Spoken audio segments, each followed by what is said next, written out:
Group 6 Podcast.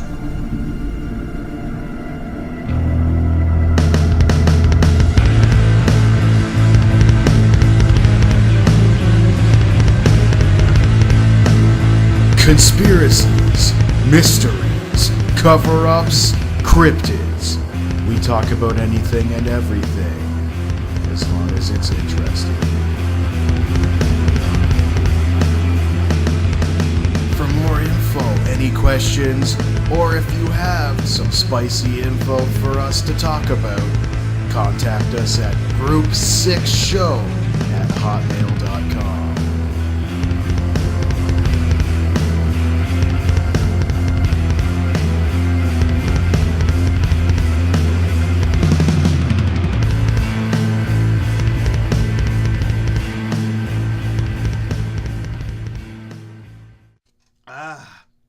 I just had a sip of Pepsi. It's great. Makes me very envious. I'm not supposed to have fructose or corn syrup or any of that refined sugar for this diet, but so good. Welcome to the Group 6 Podcast. Today, a special guest be with us. It's Mo. He's a movie buff and an actor and a scribe and all that stuff. Hey, how's it going? Yeah, and we are here, appropriately, given that Mo is with us, to talk about Hollywood and all the conspiracies that are surrounding it. Yes, there's lots of conspiracies in Hollywood. You know, I tried to do this movie Predator, and I think they sacked Jean-Claude Van Damme on purpose. You see, he was supposed to play the Predator, but then the costume didn't work, and he was very, I think, understandably upset. Interesting.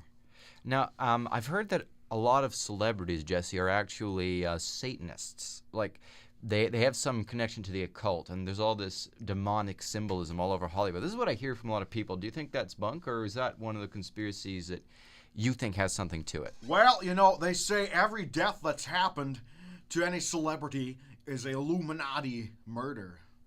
Look at Robin Williams. They say that happened to him. They say it happened to Paul Walker. There's a video out there. It looks like there was a drone shooting at the car. So what's the difference between an Illuminati murder and a regular murder?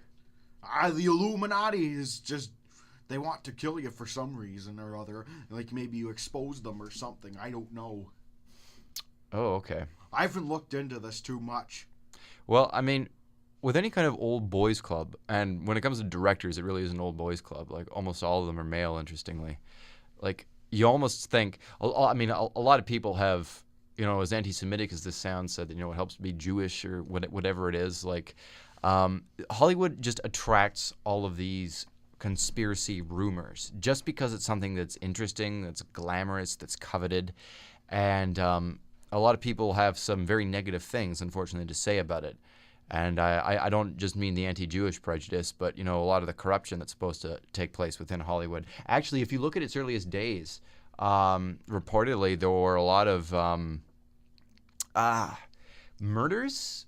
Not murders, maybe. Like, there was a mafia involved in New York City because they were all fighting over film licenses. And that was why it moved out to California, was because you could get away with being more semi-legal. And the man with a gun was the one who was the best producer. What would they call it if it still stayed in New York? What would they call Hollywood? Good question. Jerseywood? Applewood. Fair. Yeah, there was a whole bunch of controversy around it then. There's a whole bunch of controversy around it now. It's just the way it is. I think, though, that a lot of it is just the nature of something that's famous. When something is high profile, there's always going to be someone saying something conspiracy related about it. No offense to those who look for truth in these sorts of things. I mean, what good would it do, really, if Satanists infiltrated Hollywood? I mean, what is it that they hope to gain? I mean, how is it that they're corrupting society? Like, what material gains are being made by occult members that have risen through the ranks of Hollywood? Well, first, they take over people's babies with the sperm of Satan. So what is it? It's like the Hollywood marriages. They're demons that are producing offspring. Oh, I've seen this before. You remember the thing with Elvis is a shift-shapter. Yes, Or yes. a shapeshifter. New Why Spanish. did I say shift-shapter? I don't know. I think when you talk about David Icke stuff, the IQ level goes down to David Icke levels. Yeah. Polanski knows what we're talking about. Yeah. That's why they had to banish him. Oh yeah, Polanski is a fucking creep, isn't he? No. No. Polanski's a good man. Oh, so he was maligned. He was falsely accused of raping a 13-year-old. I think I'll let Mo handle this because he has to deal with this every day. People criticizing him for supporting Polanski. You just have to do your research. It wasn't... Maybe it wasn't as rigorously proved. I don't know a whole lot about the controversy, to be honest. You'd have to enlighten me. Was he actually not found guilty? I've just heard about Polanski and 13-year-old girls and assumed he was probably a creep, but you never know. Maybe they didn't find him guilty, or did they? Yeah, it's... I have an excellent idea. Let's change the subject. Yeah, that's probably a good one. Let's not go there. Yeah. One subject that is always a crowd pleaser for Hollywood is its lack of creativity, the endless sequels that it puts out. The conspiracy to disappear. Is that related? The disappearing Hollywood. Oh, like you mean that Hollywood is trying to be shit so that They're it trying gets... to bury themselves discreetly. I guess maybe that would work. I think Fox is doing a good job at it. Yeah. But they shouldn't have given Michael Bay the shovel, because he throws it everywhere. Yeah, dirt ends up in everybody's faces. It's a bit too obvious. That would explain a lot, though. I mean, why would anyone hire someone that phenomenally untalented? Do you know how he became famous? He directed those milk commercials, those Got Milk commercials. No. That was, yeah, or it was some famous commercial. Maybe it wasn't Got Milk. I'm pretty sure it was, though. It was like, that was what he was known for. Commercials for milk. Commercials for milk. And speaking of, Jewish, stereotypes and conspiracies, Michael Bay is not Jewish genetically. So it's like he had like the connections of the old boys club, but he had none of the Jewish talent. So he sucks. Kind of like how Sean Penn converted to Mexicanism. Mexicanism? Sean Penn, remind me, is no, he's not the big Buddhist spokesman. That's Richard Gere, isn't it? What? That's right. Yeah. So Sean Penn is a Mexicanist. I'm not getting the reference. He's a rigorous convert. He thinks he can crack the Mexican jokes. Remember this year's Oscars? I don't normally. Yeah, I never watched that. What did he do? He wondered where that son of a bitch got his green card. Iñárritu. Oh. Well, you see, the Mexican jokes are a little bit too easy, I would say, a lot of the time. I mean, easy and kind of mean-spirited, because I don't know if you guys have ever been down south, but you have, Brian. You've seen probably the Mexican houses and stuff like that. Like, they live in absolute squalor. What? You know how there's like... I never saw any of those in Tennessee. Okay, well, in the deep south, there are a lot of places where, migrant workers, usually from Mexico, come to work. Yeah. And they live in absolute squalor, and they're paid terrible wages by the rich people, and who are just taking advantage of the fact that they're illegal. So they're like, yeah, well, we'll tell the authorities on you, even though the fact that people like us give you money is the reason why you're all here. So it's this kind of unfortunate vicious circle that's going on. And I know Barack Obama is famous for stepping up the deportation. I think if anything that helps, because, as soon as you agree to illegally immigrate to America, I know it's because, there are a lot of people in Mexico that are poor, but you're putting yourself in great danger because you're at the mercy of whoever it is that's hiring you. If they know your secret, they can pull some strings. At least I'm assuming. Maybe there's so many people there that don't have green cards that it's harder to do. But depending on how far into the States you've got too, like it's a big deal if you're starting to actually find work someplace in, say, South Carolina, and then you're deported all the way back to Mexico. It's not like it's just right around the corner or anything like that. So probably a lot of family separation that happens too. This has been a 5-minute analysis of a Sean Penn joke. You can analyze jokes quite far, I would say. I didn't even hear the Sean Penn joke, which makes it extra special. Well, not many people this year watched the telecast. Yeah. Well, I mean, that just comes along with TV becoming less and less of a thing. I mean, people will watch clips. That's how most people know those late night talk show hosts. And I'm a big late night fan. Like, I love the late night hosts, even though a lot of them are retiring. But nowadays, we mostly know them through YouTube clips, just compilations of the best moments. It's probably changing it. In fact, it might go back to the earlier days where you had like gossip from these big shows, but nobody ever watched them because there was no TV then. Well, TV is more of the big thing, just not on the regular networks. Well, I mean, I know what you're saying. It's like all cable's where it's at now. The shows are big. Like TV shows are now the art form, I would say. Like it's not movies anymore. It's shows. But I mean, I think a Netflix show and the way they distribute them now is kind of different from a TV show. Like, we don't have appointment viewing the way we used to have it. It was like, well, it's 8:00 and Seinfeld's on, and I gotta watch it. Now it's like, there's I'll watch an entire season in one day. Sure. Well, or everybody seasons does. if you're me and my fiance. Right. We'll just watch like Breaking Bad, like Walking Dead, all the way through it, and and then you're sitting there like, what have we been doing? It's worthwhile. Yeah. Because these are actually decent shows. Oh, exactly, and you get hooked on it. Oh. We have shitty internet at our house, though, so I mean, I'm actually quite legal when it comes to I think one my weekend show watching. I think on one weekend we just played like the first 3 seasons of The Walking Dead in a loop. Oh, really? Yeah. Even the low tech for people is high tech.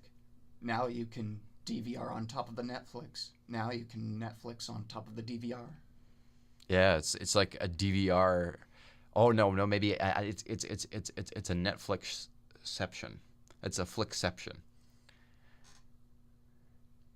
Netflixing on top of the DVR and all that stuff. Man, the layers in those sections. You wonder how they do it. Yeah. Well, that's I think an expansion of the internet, though, if anything, when it comes down to it. It's a web-based world, not only in terms of the internet, but in terms of the way we think now. It's not linear anymore so much. It's everything fans out in its own direction, and we're an ambient society now.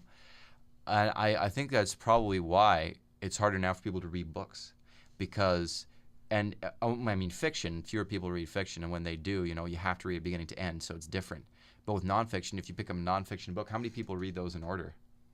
Like, I mean, I know I don't. If I'm looking at a nonfiction book in chapters, I'll pick it up and I'll go to like chapter 7 and I'll read bits of it, and then I'll go back, and then sometimes I'll force myself to go beginning to end if it's the kind of book that benefits me doing that. Yeah, it's good to skim through, and then if you see like a part you like and then you want to see how it gets to that point, get the book. Yeah, that's what I do. I know. Yeah. I usually mostly read autobiographies now, and save for a few actual fiction. Yeah. Well, I mean, autobiographies are like fiction. You kind of have to read them in order. I'm currently. It's taken me almost a year, but I'm almost through with Schwarzenegger's. Oh, really? It's really good. I bet he would have a really interesting life. Yeah. It's not always the best actors art-wise that have the most interesting bios. Like the Beatles were great artists, and they have fascinating bios. But sometimes you have a shitty artist with a fascinating bio, like Ed Wood. Like Zach was saying the other day, that book that he was reading about Tommy Wiseau. Mm-hmm. That's fascinating. He actually had me wanting to read that book. Yeah, I want to read it too. Like he told me all about it, and I was like, Yeah. What was I gonna say? I mean, there's this one. Well, yeah, I was also reading Richard Phillips' book, what the movie Captain Phillips is based on. But I got about a quarter way in. Oh yeah. But like the Schwarzenegger book just totally immersed me. Yeah. Captain Phillips had no credibility, so he borrowed some from Tom Hanks.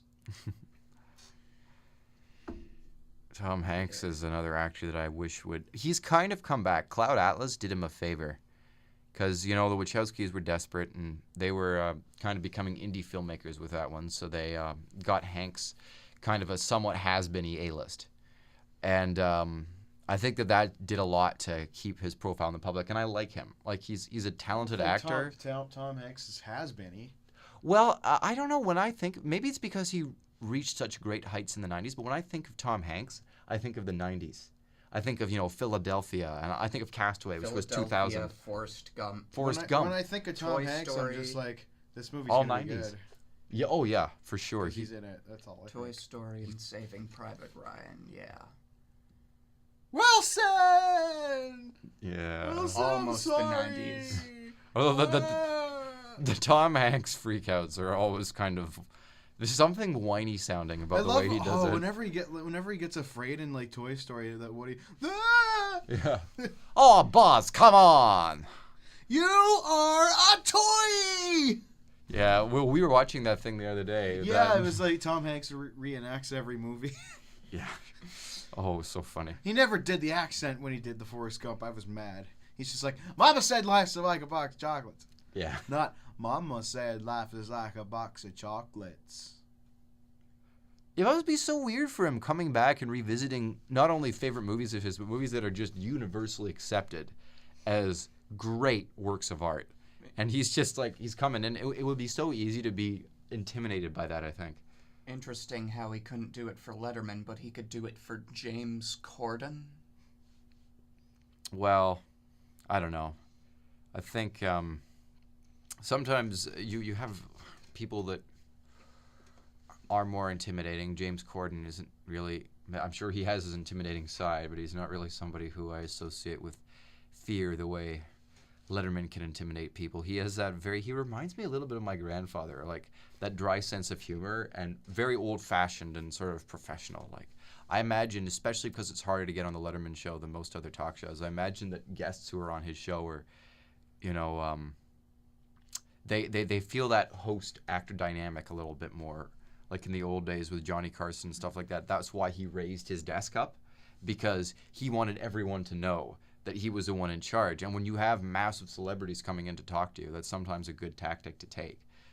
David Letterman, I don't know, there's some kind of authority that he projects, and it's old-fashioned, and that's why he and so many others are retiring. But he really had that art down to a T, and I think there was a certain prestige associated with that show. A lot of has-beens or people that are like B-list celebrities can get on big-name shows, like Craig Ferguson. I don't know, has he taped his last show yet? I don't know. I mean, that's a show I'm gonna miss, like just seeing new stuff from him. He was my favorite. I never watched a lot of it actually live. I'd watch, like bits of it on YouTube. But yeah. Great host, funny guy, great comedian. Exactly. He's funny. Yeah, he's a genuinely good guy. His Sean Connery bit I saw on Just for Laughs was great. Yeah. Did you see that one? Yeah, I did see that one. I am a Russian submarine commander. Yeah, well, I mean, he's a Scot, so he can do that. But no, I love how it's so just mind-boggling how he's in Highlander as a Spaniard. Yeah. Yeah, and, it's so and funny. The Scottish warrior is played by a Belgian. But it's really funny because you can almost see him looking Spanish. Strange land, the Scotland. I still don't think it can beat Mel Gibson's Sean Connery. Adversary? Surely you mean adversary, old boy. I'd steal those bunch if I could. What was that from again? What Women Want. Oh, that is an old one. And it's not too It's good. not Mel Gibson. It's been a while. It's an oldie but not a goodie. Yeah. Oh, I actually watched Braveheart again recently. That's a good Freedom! film. That's a good film. No one can say that's not a good movie. Well, historically inaccurate, but Oh, very good. who cares? Don't get me drunk, it'll dull my wits. That's the best part too. It's like it's all his like it's phony. Even as a kid, I thought it was phony. They'll never take our lives, but they will never take our. Did I say that right? They may take our lives. Why did I say that wrong? I know that off by heart. They may take our lives, but they'll never take our freedom. Oh, I've complicated reactions to that speech because the crosstown rivals, when I was growing up in high school, took that on as their battle cry. They may take our lives, but they'll never take our spirit, as in like school spirit, which is so lame. But, you know. That sounds like something from our old school. We won't mention it by name, but that sounds like something from our old school, doesn't it? That's lame stuff. School sports are spirit this, spirit that. Are like, you can't fake them. You have to really genuinely be into it, or else it just comes across as like the worst kind of sports imaginable. It's huge in the States because they've got a culture. But here in Canada, we just don't do it the same way in general. Like, I don't know. I just don't think that college or high school sports are the same thing here. Even though, you know, you could build it up. Like, for us, we were a new school. I was in the third year of the school when I was in grade 9. And we built our school spirit up, as cheesy as the name is, from nothing. Like, we were just, they would cancel everything because of lack of interest. And by the time I was in grade 11, you know, we beat our crosstown rivals down at Ivor Wynne Stadium, which was in Hamilton. Everyone in Halton had faced each other for this football championship, and it was 2 teams from Georgetown that ended up being the final ones. But yet we went all the way down to Hamilton to play each other, and that was a big moment. It was probably the only moment in my life where I ever just was swollen with pride over my school because we had come from nothing and we had built that up. But it was a coming from nothing that was the source of pride as much as anything else. Like, if it was a school that had existed for, like, 50 years and it had trophy after trophy in its halls, I don't think I'd be into it as much. I think there was pride knowing that this is the first football championship that we've ever won. And we've done this from nothing, even though it wasn't us. You know how sports is. It's you take credit for it if your team wins, and then it's always them when the team loses. The pronouns change. You know what? Just stick to spirit cupcakes and nobody will complain. Spirit cupcakes? That sounds like they should be laced with marijuana or something like that. Well, you can. Yeah. Well, I mean, that's another thing that changes, I think, with the decline of TV is sports. Although I think a big sports fan will always get, you know, a TV subscription to follow it. Like, I'm not a big sports fan, so I wouldn't use like a cable provider to get access to that. But did you hear about that also? The new law that's coming in Canada? What? $25 cable packages are now going to be mandatory. You don't need to get those massive cable bundles anymore. You can say, I just want this station and this station and this station. That's a good thing. Service. You should be able to pick the stations you want. Yeah. I think it was ridiculous. I think it was half the reason the TV industry started to die. Like, yeah, satellite is ridiculous depending on your provider. Yeah. Well, I mean, you grew up in the country. You had to get satellite. Bell, yeah. Yeah, and same with us. We're on Bell. It's not too bad. Yeah. Bell's not too bad. And you get all the good channels, like, you know. Yeah. The only thing I don't like is we don't get, like, we have the Canadian versions of CMT and all that. And we used to have the American CMT, which was, in my opinion, the better one. And it had, like, Dukes of Hazzard reruns and all that. Like, I'd watch that. And then they'd have all the Crossroads shows. Because I wanted to watch, it was Journey and Rascal Flatts Crossroads on for the Super Bowl night. And it was supposed to be on CMT. It wasn't on the Canadian CMT. Yeah. The American versions of everything are better. Netflix, you know, even internet. Everyone has that fake IP address so that they can watch internet shows like Colbert and all that. Try having the Canadian version of MTV. Their one good show is Awkward, and it's never on at the right time. Which, when is that? You have to remind me. Awkward is a sitcom about depression. It sounds like a very Canadian sitcom. No, it's American.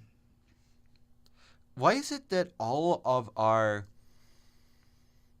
famous shows that are watched both in Canada and worldwide, there are actually a few Canadian shows that Americans like to watch that we don't, weirdly, because like we have cultural cringe. I'd heard Due South was one of them. I'd heard that. Due South was pretty popular in the States, yeah. Yeah. For a while, our biggest was Trailer Park Boys. Oh, that's the exception. Everyone loves that one. It's gone worldwide now. Yeah. But now our biggest is Vikings. And that's a co-production with Ireland. Which is interesting. Yeah. I've never seen that. It looks good. Do you like it? A bit of it I've caught, and it's good. Yeah, I don't know. I just think it's oxymoronic. A history channel with fiction. Oh, there's nothing wrong with historical fiction. That's the most entertaining kind. What about Ancient Aliens? Well, Indiana Jones. Most people complain about the show Ancient Aliens. Yeah. Yeah, I mean, I don't know. It depends on the vibe. Like, if you're going for a fake historical vibe, you can just do a historical fantasy and set it in a fake world like Game of Thrones did. It was best of both worlds. Although, to anyone who knows anything about history, it's still phony. And I love Game of Thrones. I think it's a great show. But it's phony. It's so phony. It feels like a comic book come to life in a fantasy world. It's not realistic at all or any of that stuff. Or even particularly psychologically realistic. I think that it's kind of contrived. But it's fun. Yes, I do. But it is so fun. It's a soap opera basically. It's a soap opera with all the negatives and the positives that go along with it. But there's more violence and death, so it makes it more entertaining. I don't know. Maybe I'm trying to ruffle feathers on purpose here because I know so many people like Game of Thrones that I want to point out its flaws. But I genuinely love the series. There are certain things you can categorize as a soap. Game of Thrones is not one of them. Why?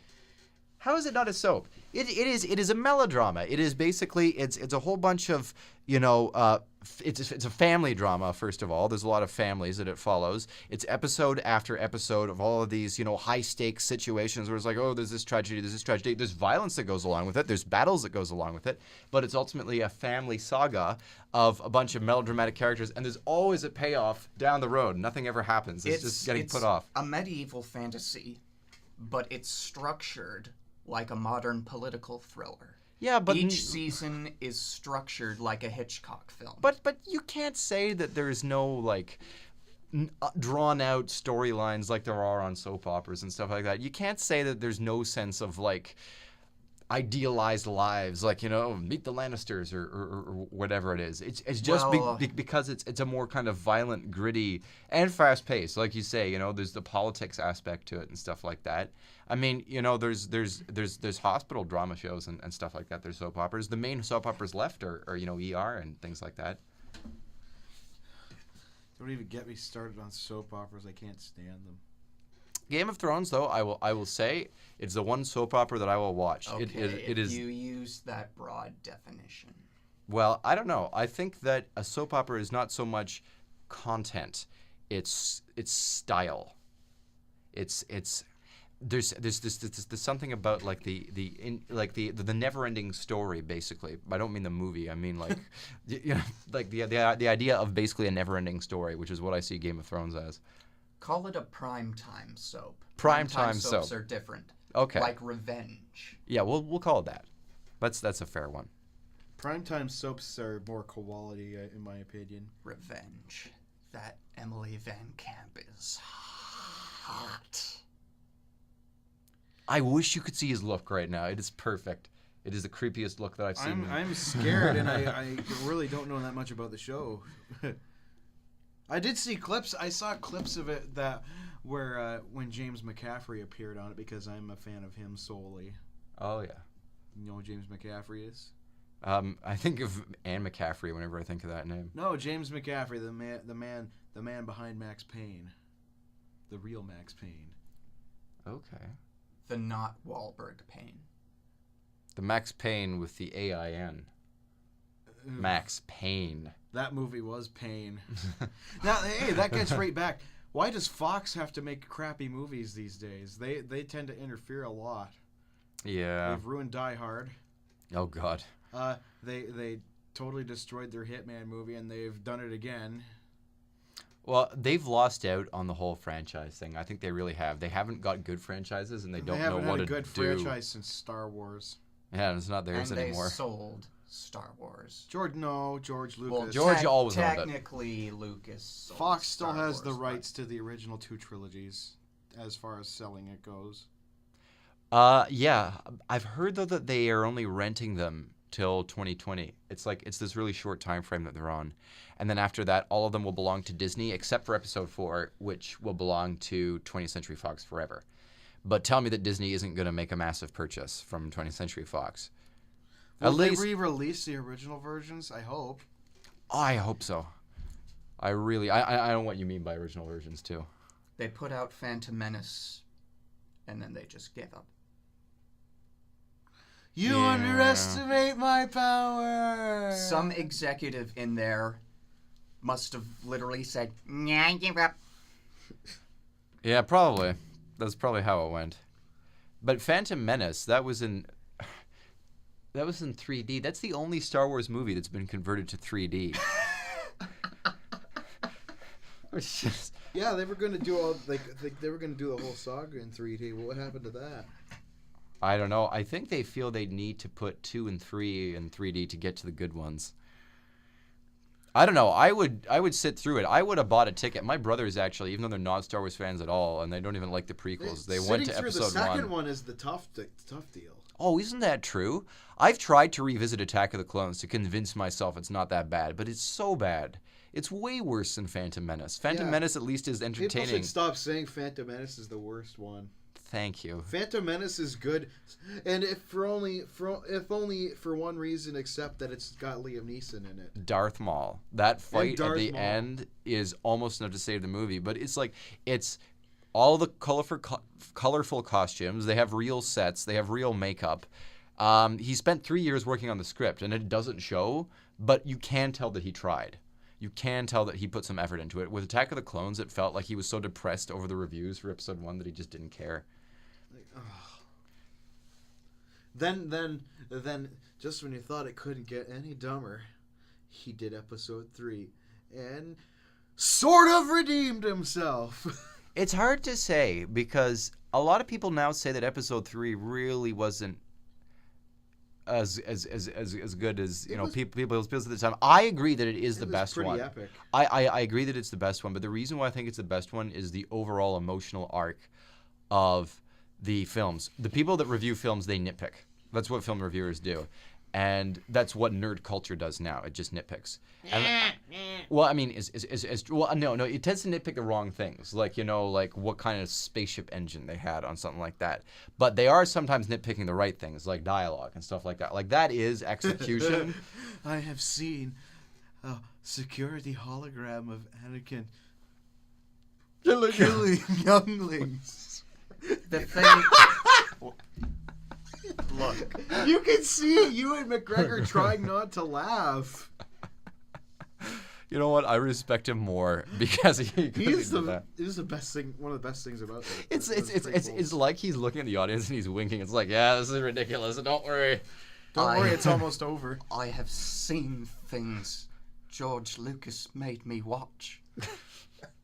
The thing about episode 3 is if you use more CGI in one film than Peter Jackson uses in 3 films, you should probably examine your personal life. Do you know what? I think that they used more CGI in Revenge of the Sith.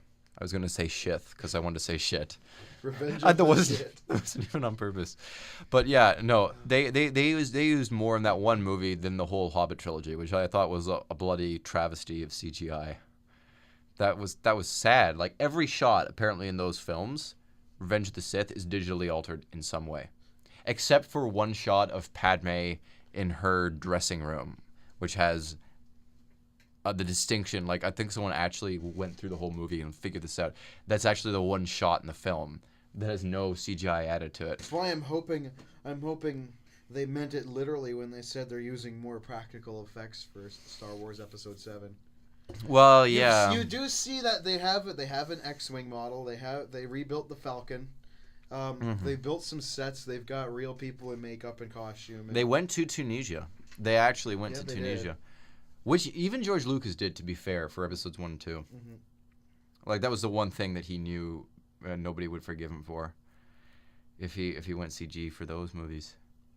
But I'm pretty sure that less CG doesn't mean much when it Well, I'm comes just to hoping they Star Wars. they mix it up a little and use some, like, you know, models as well as CG. Kind of like how the first special editions were kind of all right because all they did was enhance what they already made with their practical effects. Yeah. Hey, you know what? It'll be fine. Abrams still has marbles left. Well, you see, it doesn't matter how bad people say Abrams is. He's better than what we had before. And you just know what's going to happen. Why people hate Abrams. All they ever do is go, too much lens flare.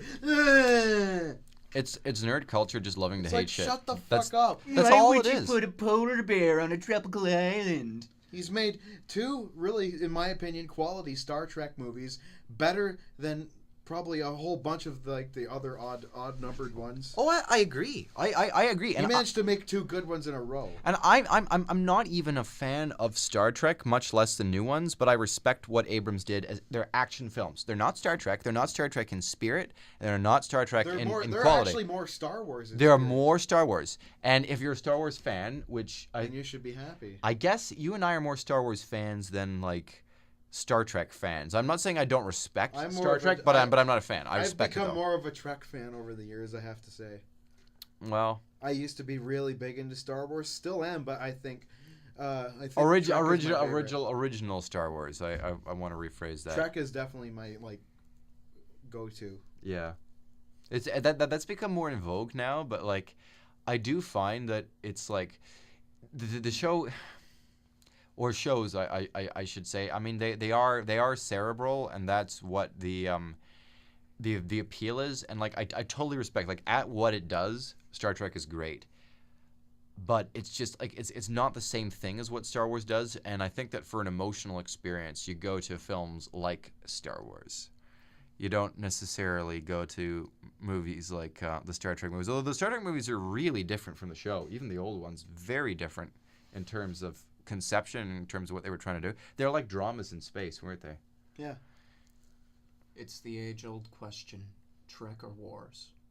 Personally, I go with Firefly. And that's probably a popular choice. Firefly is good. I don't know. I think it's apples and oranges. My personality prefers Star Wars more, I would still have to say, but like It's a tough one for me. They're apples and oranges, and they're both. I like Trek because I like Trek because it made a huge impact on our lives. Really, look at the shit we have in our pockets right now. Hey, it's true. He predicted that, Gene Roddenberry. I mean, if that's a glimpse of what our couple hundred years in the future might look like, that's cool with me. Yeah. I'm not gonna live to see it, but that's kind of cool to think of if they can perfect space travel like that. Yeah. Well, it's going to be exciting. Space travel is the one thing that's held back. There's that Mars 1 mission, but I really don't know what is going to become of that. Nobody even talks about it anymore. I saw on Disclosed TV, it's like this page I follow. They have a website. Apparently, one of them came out and said it's like a hoax, but I don't want to bring in conjecture or anything that might be untrue. That's just a rumor I heard. They've had mainstream papers and all that cover it, so it's a pretty good hoax if it is one. It might be like a hoax / scam. I don't know. They might not even be going. The way they talk, though, it gives off a vibe of like non-seriousness. Like, he's like, well, we could do the moon, but Mars is more awesome.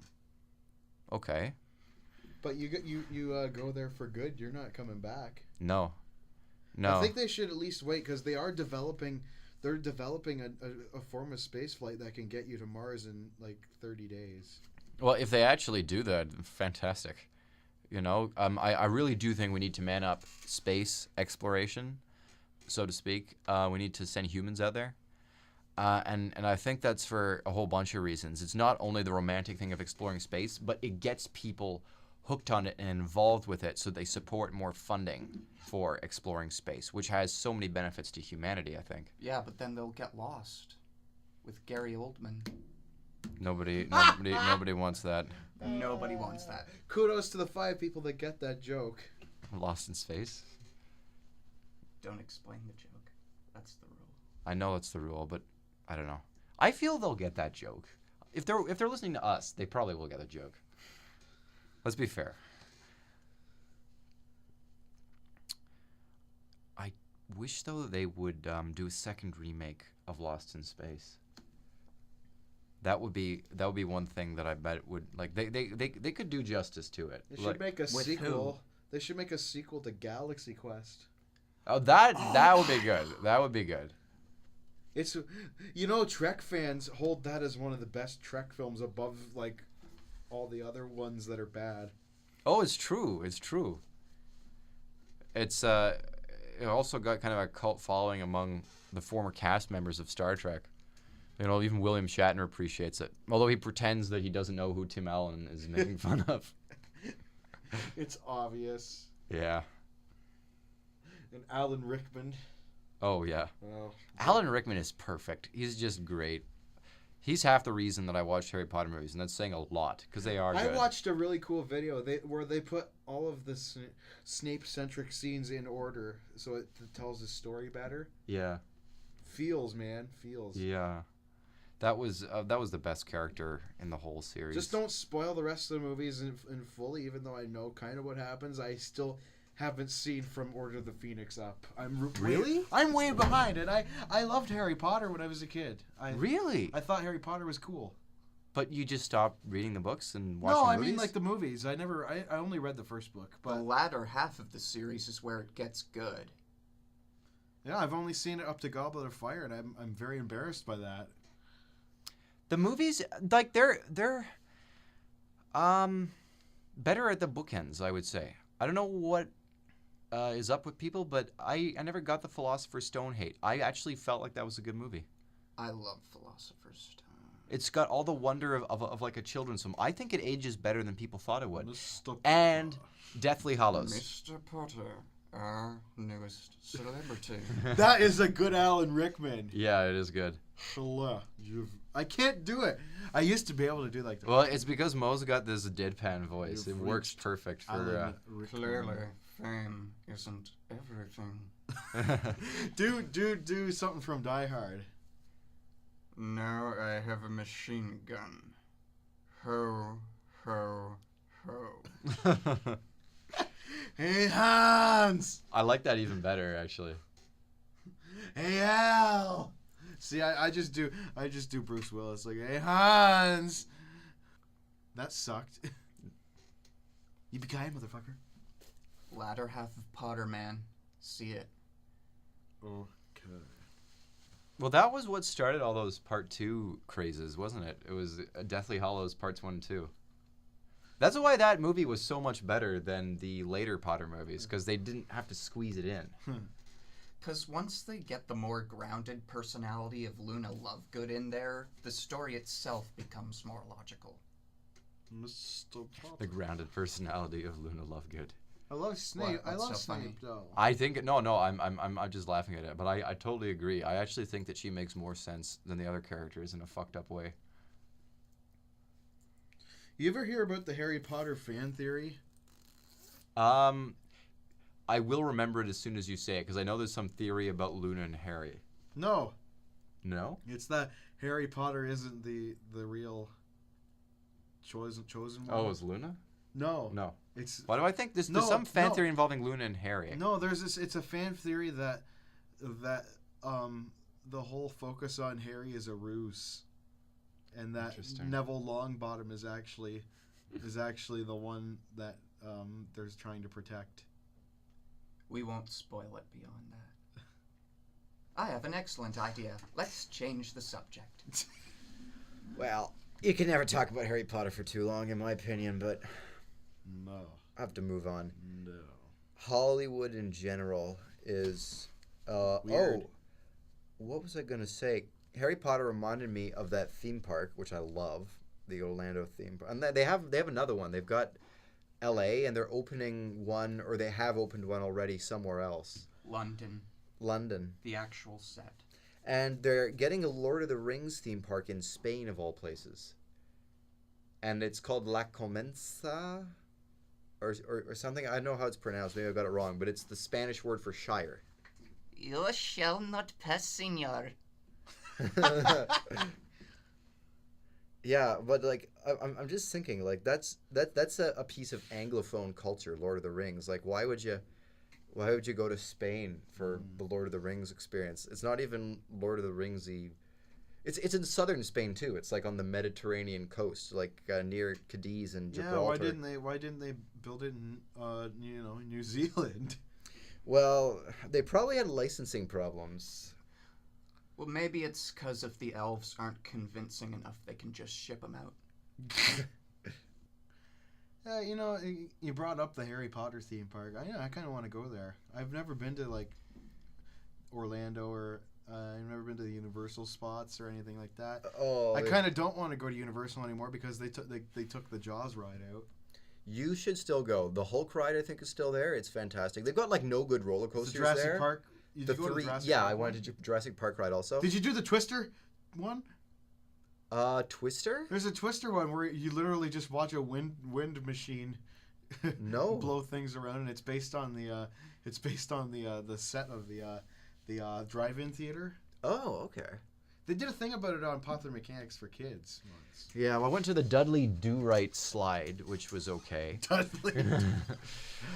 But the real thing was Potter, because that was, as soon as you step in to that, they've actually designed it so that you can't see outside Potterland when you go inside. Huh. So you really honestly feel like you stepped into Diagon Alley with the mist. It's so cool. And they've got all of the best. I mean, like when you're up in the mountain, you can see the rest of the park. What did you say? Diagon Alley. Diagonally. Do you know what? I just got that now. I'm dense. I am the fucking. You never got that? I am the fucking densest person ever. He's supposed to say Diagon Alley, and he accidentally says diagonally. Do they actually reference that explicitly in the story? In the actual movie, like Ron's mom says, "What did he say?" And Ron's dad's like, "Diagonally." Oh, well, that's in Chamber of Secrets? Yeah. See, I even remember what movie that's from, and I don't. Fuck. Anyway, I have the most dense mind in the world. Don't pay attention. There should be a Blade Runner theme park. Either that, or I'll just move back to my old apartment. Yeah, I've lived in places. The Princess Towers in Kingston. Oh my! So fucking sketchy. You know what would be a great theme park, but kind of macabre? Yeah. If they did a 1984 theme park. Ooh. That's an original idea. I want to go to room 101. And then once people say that they love it, you shoot them.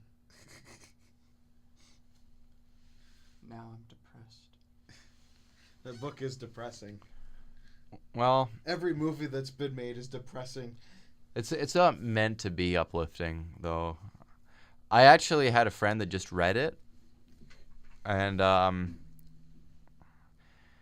he threw the book across the room or something like that at the end. Like, he was ranting about it the whole time and saying it was the best thing ever, and then just throws it across the room and says, "I hate the ending." But it's like, but that's the point. I mean, you can't say you're expecting an emotionally uplifting ending when you read something like 1984. You guys have seen some of the movies, right? Believe it or not, I've never seen a 1984 movie. I've read the book like 3 times. There's 3 movies, and I've seen all of them. 2 of them are in the public domain. One's from 1956. One is the BBC teleplay from 1954, which I think is the second best to the 1984 Michael Bradford directed version with John Hurt as Winston. Yeah, I've wanted to see that movie. one. And it's never on TV. You can never find it anywhere. But I saw it. Yeah, I mean, it's going to be impossible, especially when you have a book that's as intellectual as 1984 is. You can't really live up to it. They don't want you to read it. Oh, is that what it is? They don't want you to watch the movies because then it'll explain what's happening to USA, what they're doing. You do realize that the original book was British. No, it wasn't American. I know that. No, I'm talking to Ventura. I know. What do you think Oceania is? What do you think Airstrip 1 is? It's London. Right, but you were just saying, it's all about the U.S. government and all Well, that what? stuff. What? They were part of Oceania. Yeah, but it was a British book written with that kind of stuff in mind. Like it doesn't matter. America. Doesn't matter. I don't know, Jesse. I think that you're like a lot of Americans. I think you Doesn't think matter. America's the center of the universe. No. Specifically No. Minnesota. No. That's not what I'm trying to say. I'm trying to say that USA is becoming a totalitarian state.